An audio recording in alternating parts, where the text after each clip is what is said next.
3 बजे की 23 breaking news का रुख करेंगे। पहली ब्रेकिंग न्यूज यूपी से। बीएसपी सुप्रीमो मायावती ने बीजेपी और समाजवादी पार्टी पर हमला बोला। मायावती ने कहा कि बीजेपी सपा ने चुनाव में मिलकर हिंदू मुस्लिम किया। मायावती ने अखिलेश पर बड़ा हमला किया। कहा अखिलेश अपनी बचकानी राजनीति बंद करे, मेरे राष्ट्रपति बनने की अफवाह फैला रही एसपी। मैं पीएम और सीएम सोच सकती हूँ, राष्ट्रपति कभी नहीं। इतना ही नहीं, मायावती ने कहा कि अखिलेश यादव विदेश भागने की फिराक में है।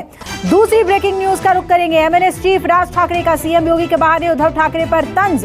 राज ठाकरे ने कहा कि महाराष्ट्र में योगी नहीं भोगी हैं। उत्तर प्रदेश में लाउड स्पीकर हटवाने पर मुख्यमंत्री योगी आदित्यनाथ को एमएनएस चीफ राज ठाकरे ने बधाई भी दी। आपको बता दें कि महाराष्ट्र में लाउड स्पीकर पर सियासत चरम पर है।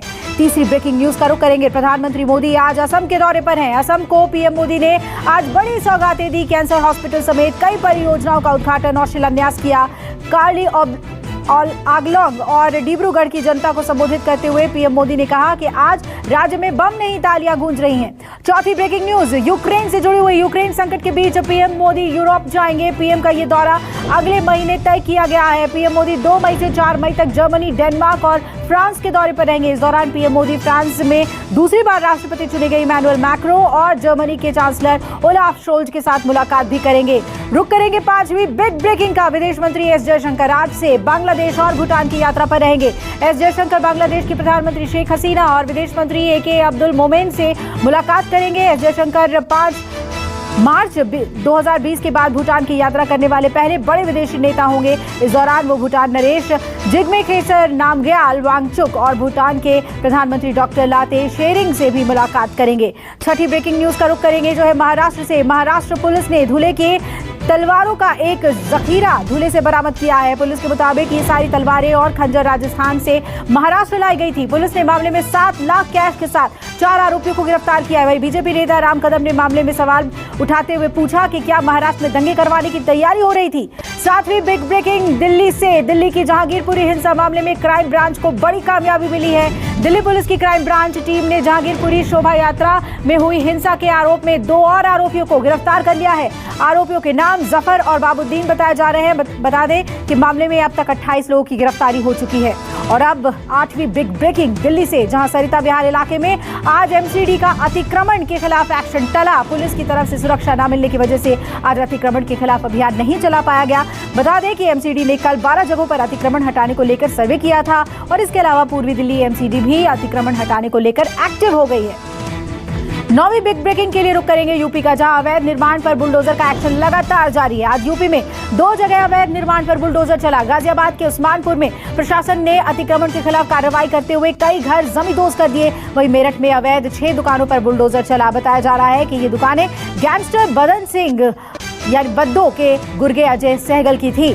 और आगे बढ़ेंगे अगली ब्रेकिंग न्यूज। यूपी की योगी सरकार के निर्देश के बाद पुलिस प्रशासन का लाउड स्पीकर पर एक्शन तेजी से जारी है। सहारनपुर में धार्मिक स्थलों से लाउड स्पीकर उतरवाए गए। अब तक तकरीबन 507 लाउड स्पीकर हटाए गए हैं। मंदिर, मस्जिद और दूसरे धार्मिक स्थलों से लगातार लाउड स्पीकर उतरवाने का कार्रवाई जारी है। 11वीं बिग ब्रेकिंग का रुख कर रहे हैं जो है महाराष्ट्र से। महाराष्ट्र में आज उद्धव कैबिनेट की अहम बैठक है।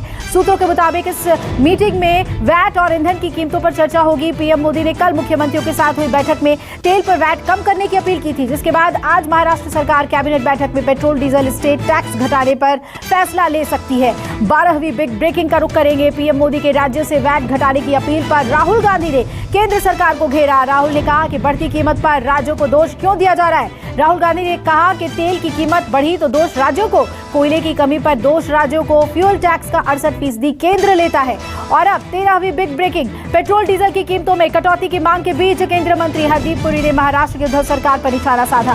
पुरी ने कहा कि पेट्रोल सस्ता हो सकता है बशर्ते विपक्ष शासित राज्य सरकारें कदम उठाएं। हरदीप पुरी ने ट्वीट करके कहा कि गैर बीजेपी शासित राज्य अगर शराब पर इंपोर्ट टैक्स में कटौती की जगह ईंधन पर टैक्स में कटौती करें तो तेल सस्ता हो जाएगा। और अब 14वीं बिग ब्रेकिंग का रुख करेंगे जो है जम्मू कश्मीर से। पुलवामा में सुरक्षा बलों और आतंकियों के बीच मुठभेड़ हुआ।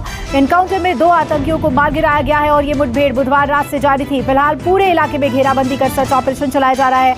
मारे गए दोनों आतंकियों की पहचान एजाज हफीज और शाहिद अयूब के तौर पर हुई है और दोनों ही अल बद्र आतंकी संगठनों से जुड़े हुए हैं।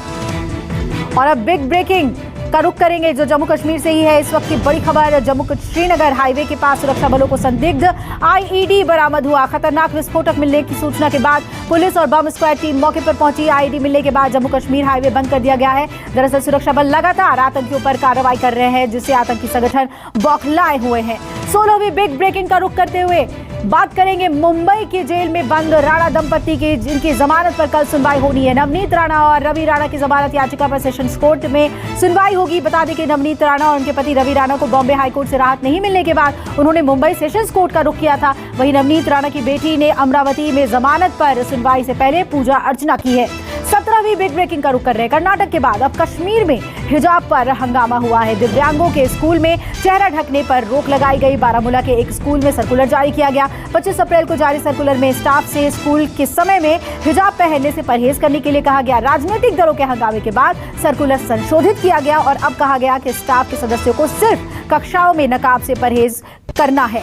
18वीं ब्रेकिंग न्यूज का रुख कर रहे हैं। दिल्ली में कोरोना की रफ्तार अब बेकाबू हो गई है। पिछले 24 घंटे में कोरोना के 1367 नए कोरोना मामलों की पुष्टि हुई है, जिसके बाद दिल्ली में अब कोरोना संक्रमण दर 4.50% तक पहुंच गया है। तो वही एक्टिव केस की संख्या 4800 के पार है। बुधवार के आंकड़ों की बात करें तो दिल्ली में कुल 30,346 कोरोना टेस्ट किए गए। कुछ दिनों की तुलना में यह नंबर ज्यादा बड़ा माना जा सकता है। 19वीं बिग ब्रेकिंग भी कोरोना से ही जुड़ी हुई। कोरोना वैक्सीन के प्रिकॉशन डोज का गैप कम किया जा सकता है। सूत्रों के मुताबिक 9 महीने को घटाकर सरकार गैप 6 महीने का कर सकती है। अभी 2 डोज लगवाने के 9 महीने बाद तीसरी डोज ली जा सकती है।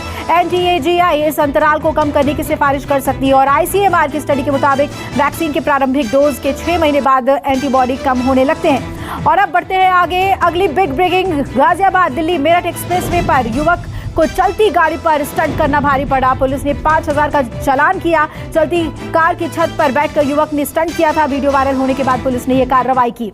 21वीं बिग ब्रेकिंग, रूस से जुड़ी हुई। रूस ने एक बार फिर यूक्रेन पर बड़ा हमला किया। रूस की तरफ से यूक्रेन पर 4 कैलिबर क्रूज मिसाइलें दागी गई हैं और रूस ने युद्धपोत साल्वो से क्रूज मिसाइल से हमला किया। रूसी रक्षा मंत्रालय ने यूक्रेन पर हमले का वीडियो भी जारी किया है। अब 22वीं ब्रेकिंग न्यूज भी रूस यूक्रेन युद्ध से जुड़ी हुई। युद्ध में होने वाला है न्यूक्लियर बॉम्ब का इस्तेमाल। पुतिन ने परमाणु हमले की धमकी दी है। पुतिन ने कहा कि किसी ने यूक्रेन में दखल दिया तो बर्दाश्त नहीं करेंगे। रूस घातक तरीके से इसका जवाब देगा।